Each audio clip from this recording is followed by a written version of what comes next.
Mhm. Well,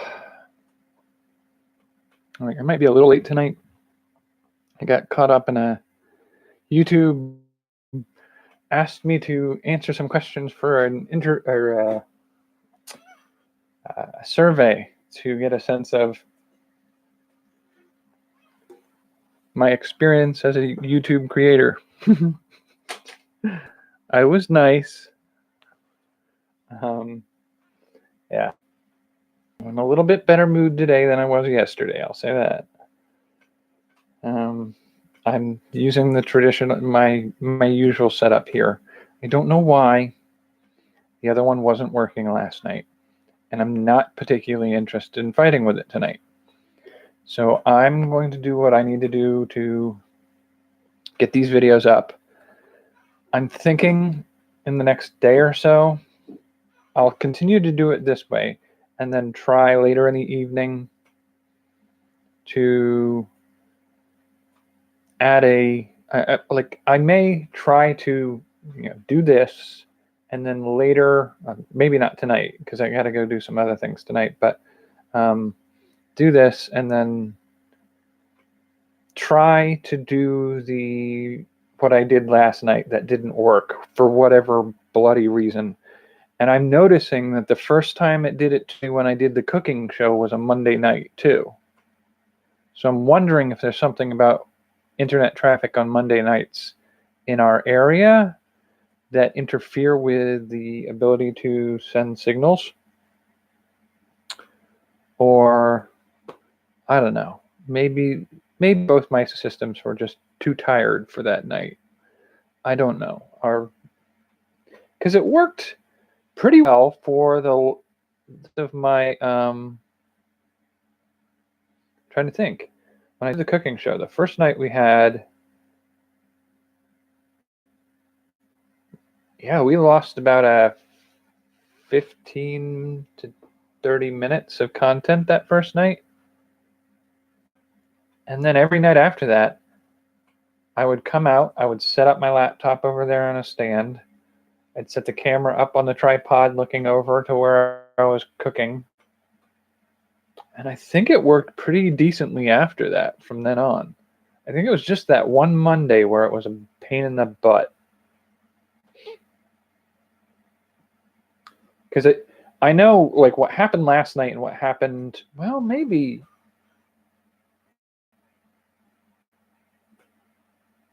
there was another night. Maybe it was Monday, Tuesday. I'd have to go back and look. I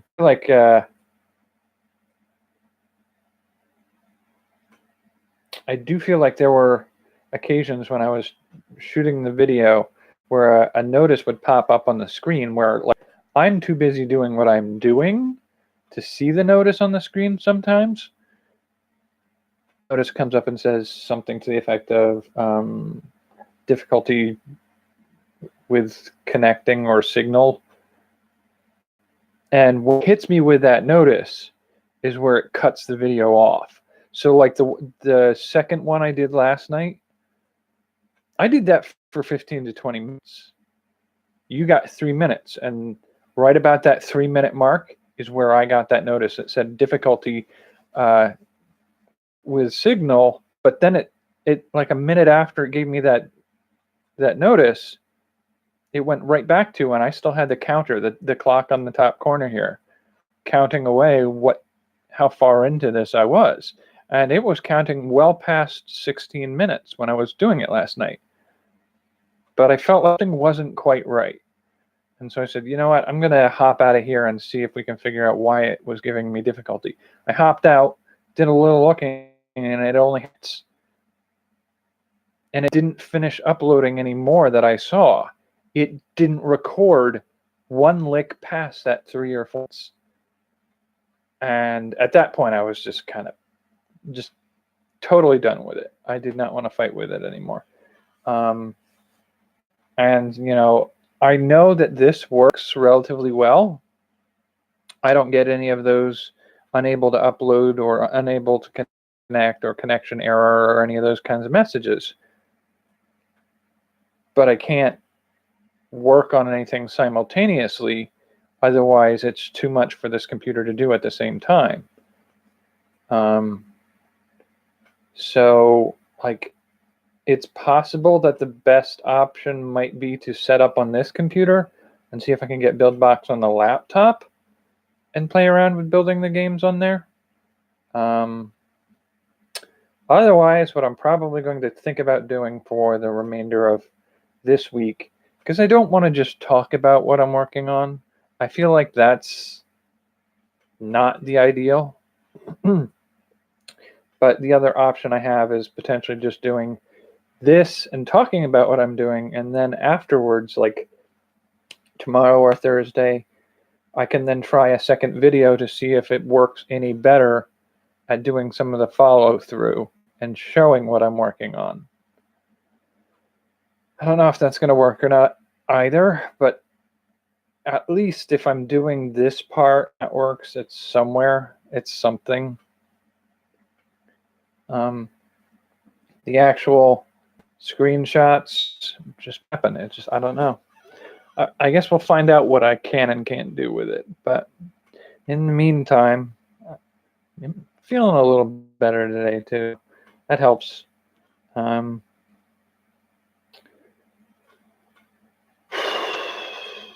Struggled a little bit at BuildBox last night too. So between dealing with the internet signal not working and BuildBox not being as functional as I would prefer, I just sort of had it last night. Doing a little more dabbing today, get a sense for like the issue I was trying to out a little bit with BuildBox as a game platform builder is that they have like 13 or 20 some odd templates for you to use, and you kind of have to build a game on a template. The problem with most of their templates are just a variation on the same one. You know, some of them are like it vertically instead of horizontally, and there's gravity on this one, whereas this one stays in the middle of the screen, and this one is, you know, it's sticky to the sides, so it goes to this side, and then you jump and it switches you over to the other side. But they're all really just sort of like a side scroller. I do think there are a couple of them that are a little more platformer-like. But where I was trying to go with what I was designing was more of a, there are no walls on the sides. So there's no obstacle that you're going to hit and explode. And what you're doing is sort of trying to hit the thing that's floating around in front of you. It's sort of like that. The old where you have a little gun, like a cork gun, and a pond, like a rail pond that ducks go swimming across from one side to the other, and you try to hit them. Something like that is what I'm trying to do. And what that usually involves is a relatively stationary object at the bottom. Now, in my case, what I'd want that to be is potentially the object is stationary at the bottom that I can move left to right for positioning, and then fire from that bottom edge up towards the top edge where there's the moving objects going back and forth across the top of the screen. That's all I really want it to do. And I don't know that there's a template that does that particularly well in BuildBox. I haven't found one yet. They're all really based on, they're non-stationary. Now, when I do the game I'm doing, I will probably set it up as a stationary thing. But when I get to making the game I actually am doing this as practice for, it'll be moving, but not in the traditional sense of moving. It'll still be a stationary object that you can move across the bottom side. And the object that you're attacking will move across the top side. probably in a figure 8 design. But I will put in a background that moves so it looks like you're swimming or flying in one direction. And you're not controlling this speed, and the only thing you control is the left to right side of the screen that you're like the bottom edge, where on the bottom edge you are. But other than that, that motion is just a visual cue. It's added for and storytelling purposes. And so it's the illusion of moving at an automatic rate. And I don't know if there's a way to do stationary bottom of the edge. Like the closest I found was like the basketball game. And that was very close. So there's this ball with a nozzle that if you tap on the screen of a cell phone or a mobile device, or in my case, hit the space bar, it fires off a basketball device. And it launches up, and you're trying to get it to bounce off and go through the hoop. And when it passes between two parts of the hoop, I believe it does a score count or something like that. And that's all well and good. A lot of that is potentially useful to me. My biggest problem is it's automatically set so that the cannon at the bottom is doing this. And you can't stop it. And you have no control over it. And it's like, I don't want it rocking back and forth. I want it exactly forward. I want it Space Invaders style. I want the thing at the bottom moving back and forth. And that's all it does, and it only fires straight forward. I want the things at the top to move in a pattern that you want to kind of get to a certain point so you can hit wherever you need to hit on the ship. And then I want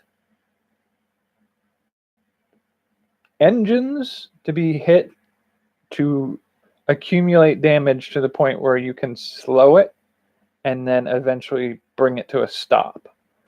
And then I want like the treasure chest to be hit so that it drops something that you use as your fuel to keep your ship going. That's the idea for the finished thing I want to make. Right now, like I might be able to get that basketball shooter thing working so that I can keep it pointed straight towards the top and get it to fire straight, and maybe even get that cannon at the bottom to move left and right the way I want it to. Now the basket in the basketball game does move left and right. But it starts on the right-hand side of the screen and moves halfway across the screen and then back to the right. And that's every time I've tried to change that, first of all, it's in the middle of the screen. I want it closer to the top.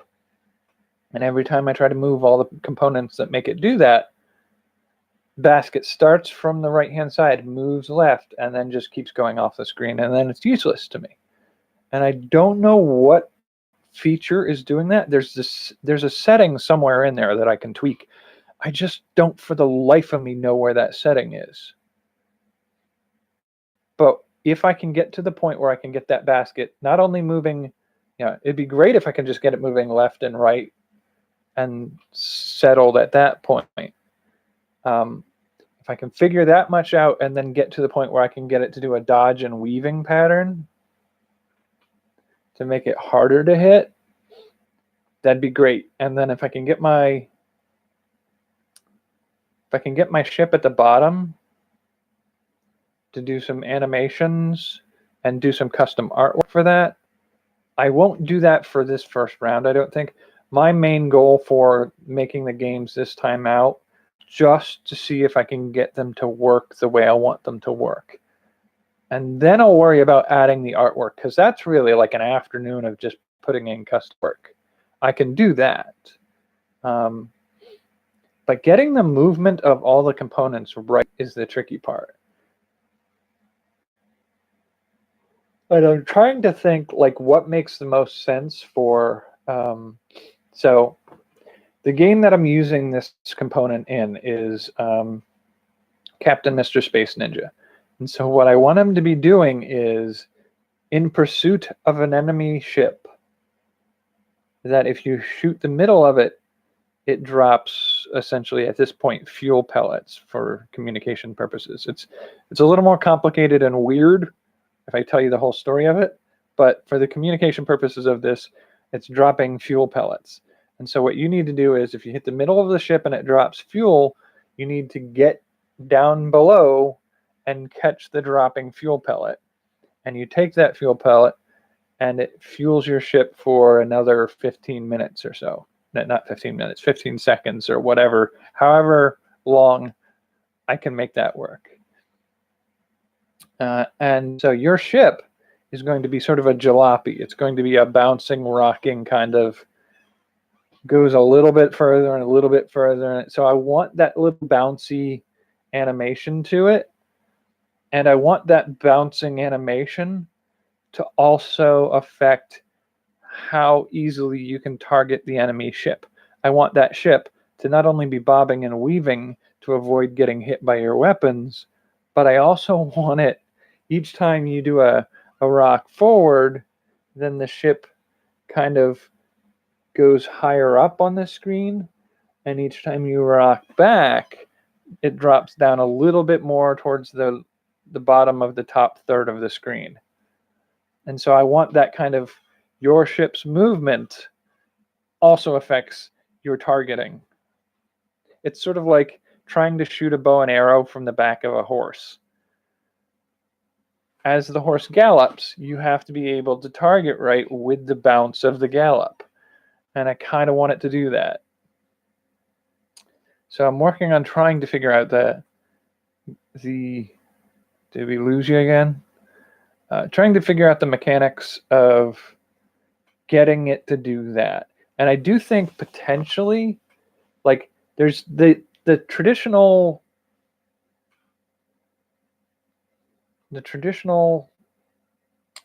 shooter, like the spaceship going through the tunnel and shooting. That's one possibility of doing it. What I need to do is make it a single room game so that you can't move the ship forward or back, only left and right. You're at the bottom of the screen, you're shooting, and the enemy is at the top of the screen bobbing and weaving. So I think like the shooter game is one possibility of doing that. The biggest problem I've had with the templates they have for the shooter games is they all automatically fire. So it's just this continuous stream of bullets. And I don't want it to be that. I want it to be, aim and fire. And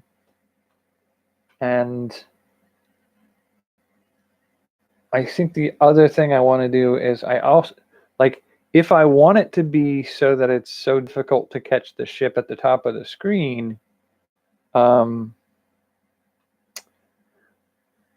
feel like making it so that if your ship is in the sort of the downward rock forward mode, then your projectiles may be off, but I don't know how to set that as the aiming. Like, potentially the best way to do that is to time it so that your firing only happens when you're not rocked back and you're not rocked forward. If you're rocked forward, your projectile will go towards the middle of the screen and then decrease in size and thus disappear. And so you've shot below your target, and when you rock back, it may go over top your target. But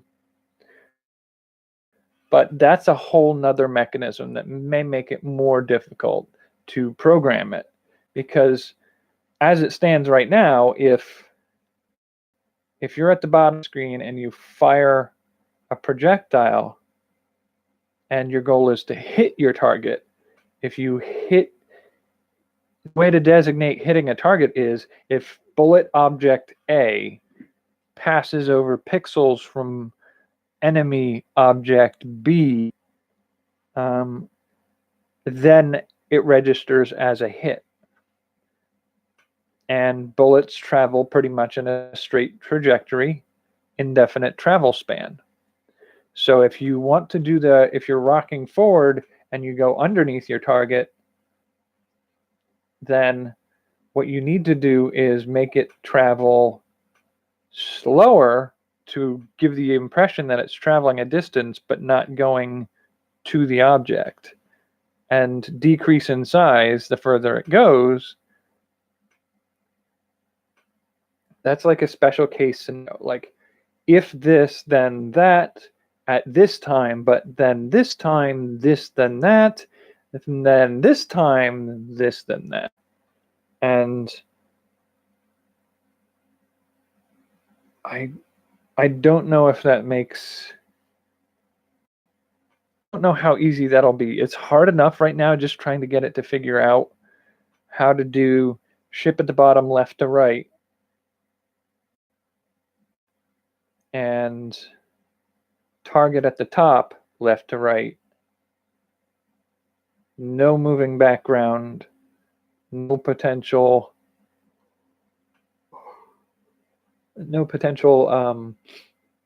impact against walls or anything like that. I did debate for a little bit whether or not I wanted the enemy ship to be able to do, like, it'll bob and weave for a little bit and then move further to the left. And so you have to keep moving to the left. So it gives you a sense of more infinite space that it can move left and right. And you're just checking it, rather than having artificial limits of the edges of the screen. I don't know how I feel about that. If I can get the mechanics worked out, I do think that works better for the story and gameplay type that I'm aiming for this one game. But I don't know how many layers of complication that adds to the game. I want it to sort of be like, you start from a certain point and the ship you're following can go, but I want it to be like a third of the sky that it's moving through. I don't want it to be like do a 180, because then logically where you came from should be visible, and I'm not going to have that on a background. It's not a place you can return to. So I got to figure out now, just work out, can I do a Space Invaders game? So I may go on the forums there and see if it's like, give me a Space Invaders knockoff. And then based off of that information, I may see and get the enemy ship, rather than it moving in a straight line, to do a weaving pattern. And then maybe I'll see if I can do the pan left, pan right for a certain amount, so make it possible to do a third of that sky first. And then I'll do whatever I can figure out to do for the ship bobbing and how that can interfere with your ability to shoot. But I think this is all doable.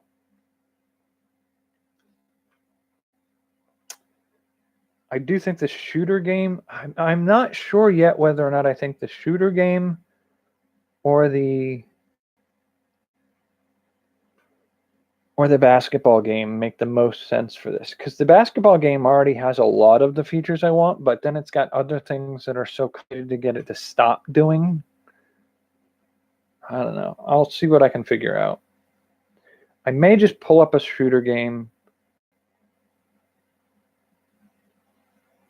and do a Space Invaders knockoff first attempt, and then see if I can incrementally alter it. Now, as far as the other games that I'm working on, there's the Whack-A-Mole one, Whack an Asteroid or something. What was it I called it the other day? That one, I mean, we have the basketball game again, which suggests, like, the basketballs have the ability to, their objects that once created are physics objects that bounce around the screen and off of each other. So right there we have something that could be the asteroids as they come towards you, and then the figure, the character you're playing, is another object, and I want it to be that object can hit you, but if you hit it, you deflect it. So it's coming at you, and if you do nothing, it bumps you. But if you see it coming and say you hit the space bar, you bump it back. And then you have the ability to position yourself so that when you hit it, you can hit it right back into like a goal post.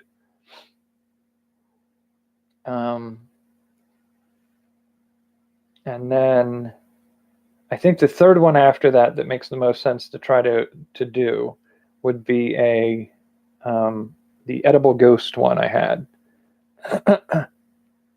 which is you are character A, and there are a series of games that allow you to do sort of side scroller games in pursuit of. Now, none of them do an in pursuit of something, but you could do an in pursuit of an object and make that object bouncing.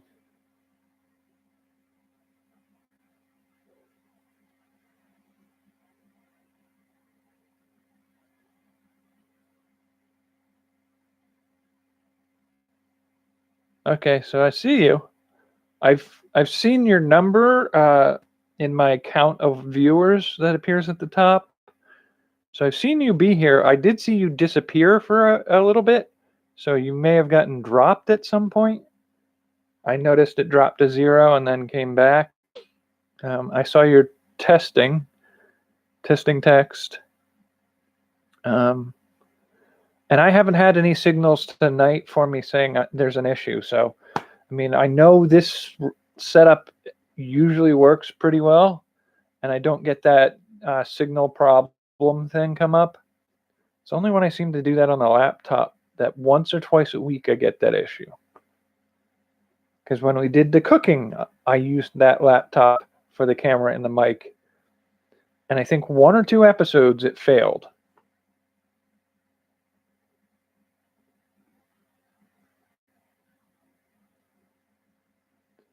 Yeah, I don't know why it's behaving the way it's behaving. But I think on my end tonight, at least, it's behaving itself relatively well. I'm not even getting a lag or freezing on my computer tonight, so it seems to be doing what it's supposed to do. Last night, there will be an issue with that laptop or my internet connection, because I got that signal telling me it was unable to send signal well. Starts back up like, oh, we've resolved the issue, and it ran for 15 minutes. But no, it didn't. It stopped sending it all after 4 minutes, I think.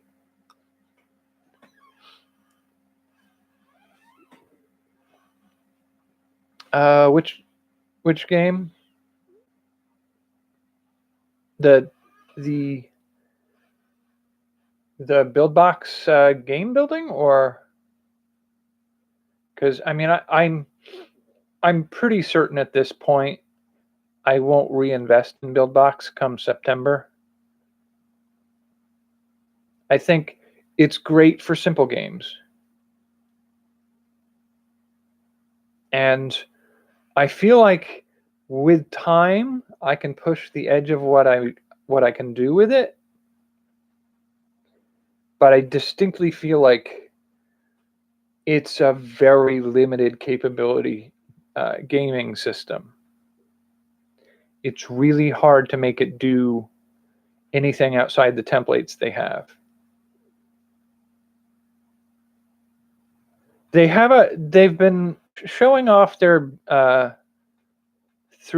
their BuildBox 3D, and they've done pretty regular updates on maintaining the 2 point whatever one I have. I updated last night after I got frustration, and it solved that issue where the test window, got stuck at the top of my screen, and you can't reposition it because the bar that lets you hold onto it and drag that screen around was above the grade, so I couldn't grab it. And the bar that has that little X button to X out of, that was above the grade too, so I couldn't get it closed. I had to manually go down to the bottom of my screen and pull up the little taskbar and see which windows I had open, go to the window for the game and hit the X on that one and make it quit. And so, like, I got a little frustrated with that. But when I updated the software last night, it repositioned that screen so that's not an issue anymore. So it solved that problem. The other thing I'll say about that is I've had this BuildBox for about 6 or 7 months.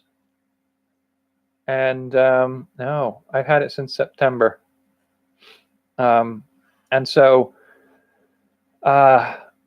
it took me about 3 or 4 months, I think, before I got to the point where I started to play with it and then had questions. So I went to the community forum, and I had to apply that in to ask questions on the forum. And I put my application in, and it was 2 weeks later when I got approved to get into the forum.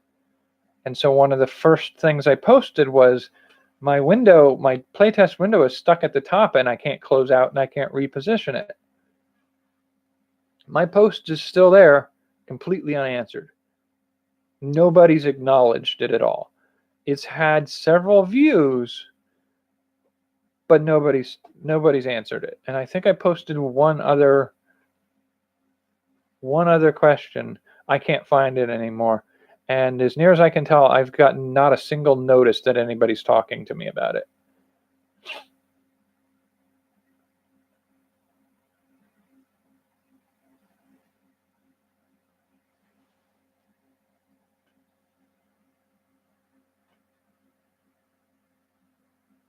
Yeah, I mean, there are some simpler ways to do some stuff, and if you're doing simple games, the issue I've had with I would play again with the RPG Maker. Unfortunately, my free trial lapsed, so I don't have access to it anymore. So if I want to play with it again, I'd have to buy it. It's not a huge price. I can do that again when it comes to a point where I'm doing that type of game again. I do want to maybe explore the RPG Maker's side scroller version, which is the knockoff of BuildBox. Essentially, it's not a knockoff. It's the same thing. It's just different companies came up with different versions of that. But I want to play with theirs, partly because it looks like it can do the same stuff.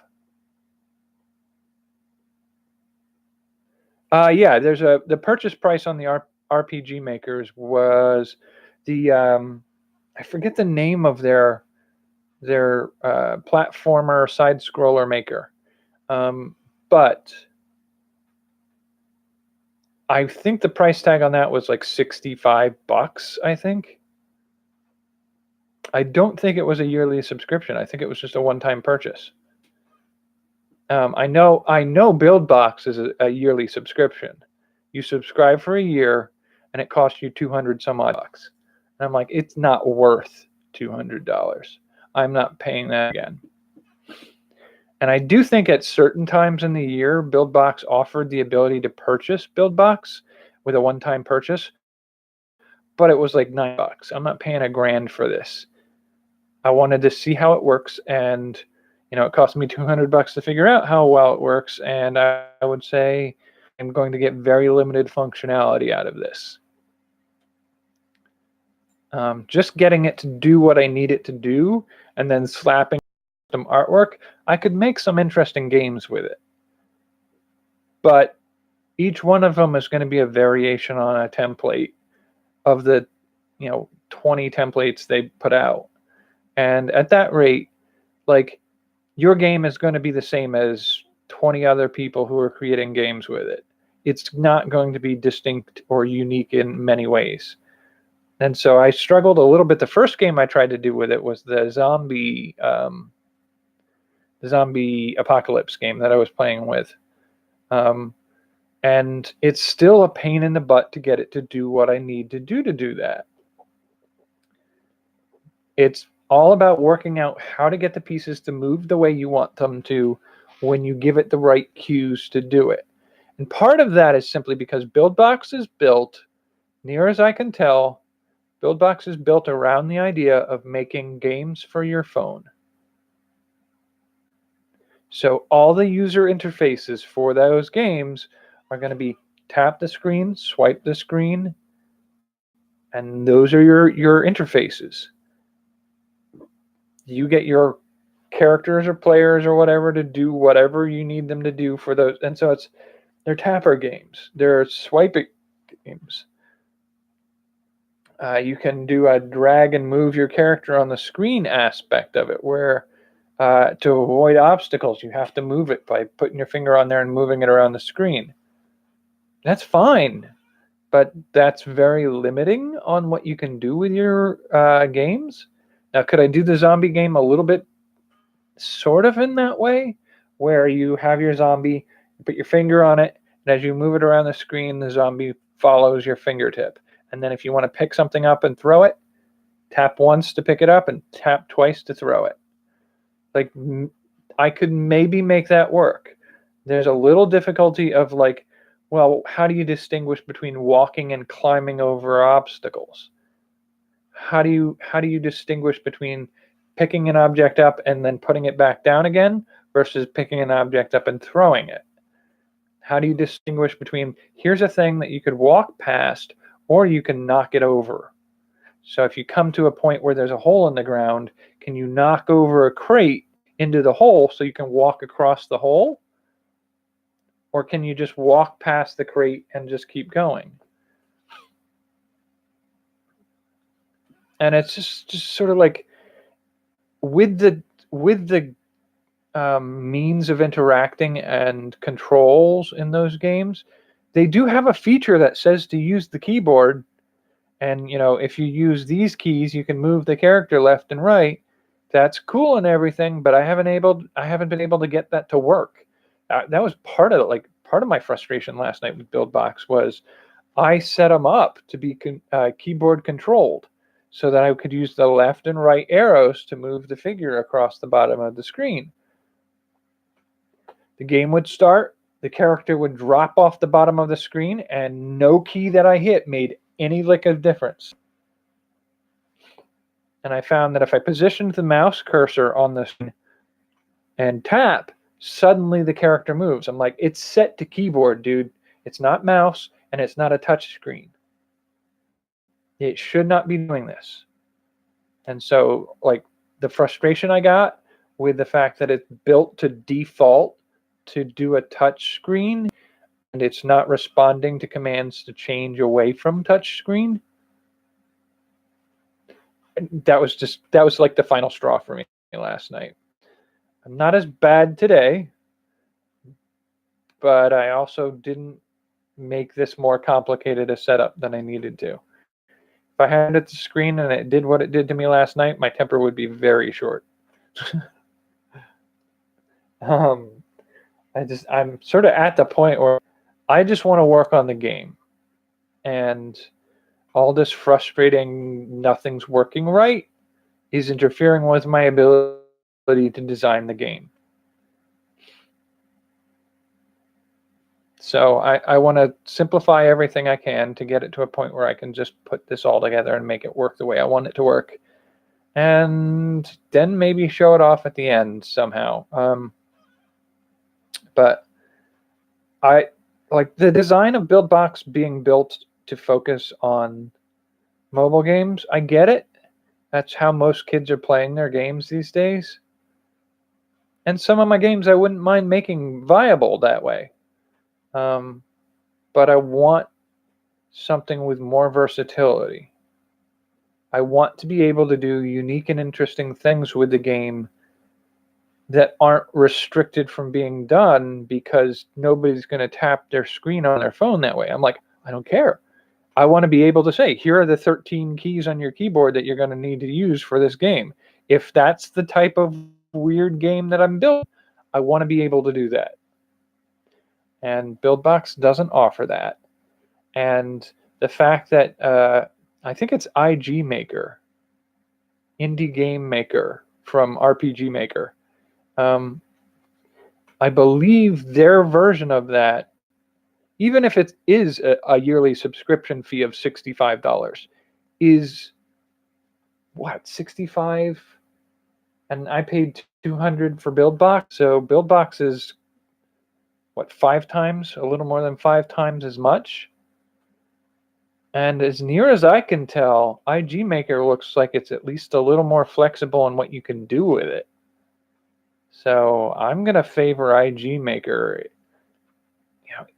even if it still is restricted, even if it builds games just like BuildBox, where it's you have 12 to 24 templates to use for game types, and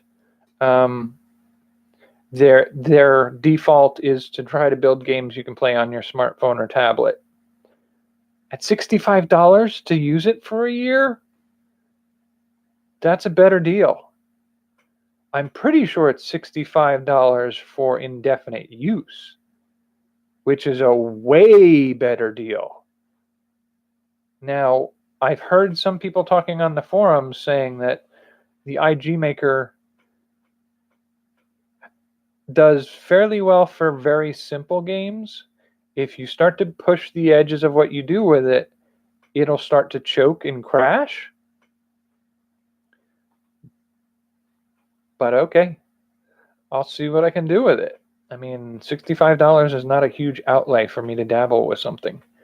And I think I've mentioned before in the past that I've created card games for playing with friends, and I used the equivalent of MS Paint to make the card art that looked really good.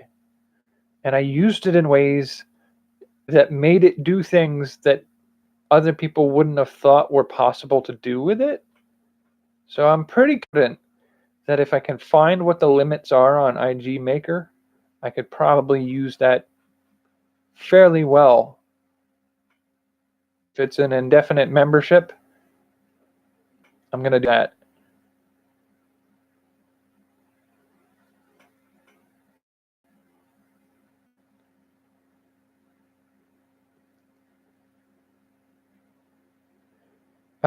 Pro Fantasy Map Maker. So it's just a map, or were you able to make playable games with it?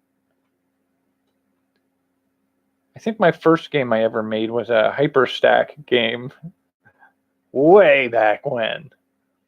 Just had these little stacks of cards. It was essentially a choose your own adventure style game. It wasn't any. I still enjoyed making it. I don't think I've ever used a Pro Fantasy Map.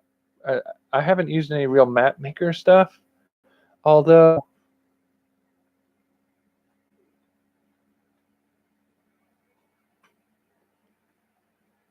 I do recall I used to be a big fan of Strategic Simulations Incorporated. SSI was a company that came out with some computer-based Dungeons and Dragons games. So Pool of Radiance and Curse of the Urbans and those types of things. and you'd buy the games and you could play the games. But at one point, the company was going out of business, and so they packaged up their engine on a CD and made it. They sold it so that you could make your own game expansions for that. I got a copy of that. It's now so outdated that I don't think I can get it to run on any computers. But I always wanted to build. I mean, it was first person for chunks of the game. So what you have is like a window at the bottom that's describing things that are going on in your scene. You have a thing off to the side that has more details about the character or events going on. And then you have a small window that's like a first person perspective. It's like a still image, and then you hit the forward button and it moves forward to the next still image. And so it's like the dungeon walls. You can walk through the dungeon in a first person way. And then there's an overland map that you can use. So you have your little character figure that moves, and the scene travels over a landscape that's a simple map. And then there's combat mode has essentially a smaller, like a map of a tavern or a part of a building that you're in, and your individual player characters, and then the monsters that you're trying to defeat. And you move up to the monster, and it's sort of turn-based. And I loved those games when I was younger, and I was just entranced by the idea that I could make my own levels. And so I got the CD for that, and it's like you have to go through DOS to use it, and I don't know if it would still work. But I never ended up making anything with it. I just loved the idea that I could if I wanted to, and then moved on to other things. But like honestly, like it looks like RPG Maker would be an easy way to do those things now. I could probably use RPG Maker to reproduce those old games that I used to love. Because the biggest difference between RPG Maker and the tool they made for SSI was just like the art style. The art style of the old games I played was very primitive. I think the art style that they tend to use for RPG Maker favors very cartoony characters, like an anime or a Mario kind of character design. But you have the ability to use your own custom artwork for it, so I could do that relatively easily. So I really like RPG Maker is very versatile for doing the role-playing games and sort of simple adventure games, Legend of Zelda style game. It'd be hard to do a side scroller in RPG Maker, but that's where the idea comes in. And I do want to play with that. And I do think once I get to a point like where I'm done with some of the other projects that I'm working on right now, made my trip this summer, and I'm all set, and I'm in a point where I've got, I'm not hemorrhaging money out on things that I'm doing, a little bit coming in, and net positive for a little while, then I can pitch a little money into maybe playing with IG Make and see what I can do with it. Because I think that's where I'm going to end up doing most of my playing. I think last time I did a game week, I encountered a couple of other game engines that you can use. The trick is it looks like most of them involve some level of coding. And each one of them favors different systems, it looks like. And I don't know that I'm good enough with coding yet.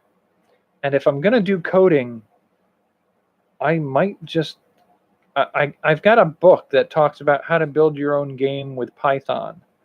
And I may just end up building the whole thing from Python in Python from scratch, because like I'd have to get a little experience with them first before I get a real sense of what makes the most. But if I'm going to be doing coding, why not get more control out of it? Maybe it's just faster and more streamlined to do graphic interface aspects of it first and then fine tune with coding. Maybe, I don't know. I'll look into it. I'll see what I can do. We're running up on 50 minutes, and I'm trying not to do that too often anymore. So I think I'm going to call it here for tonight. Tomorrow, I'm going to try to do some description of what I've been able to achieve, and then in a separate episode immediately following, I will potentially try to get screenshots of working on it again. I don't know if it's going to work or not. We'll see. All right. I will see you tomorrow. Talk to you tomorrow. I keep saying CD. All right. So good night. I think I've got to do a few things here. All righty. So. Yes, I said end. There you go.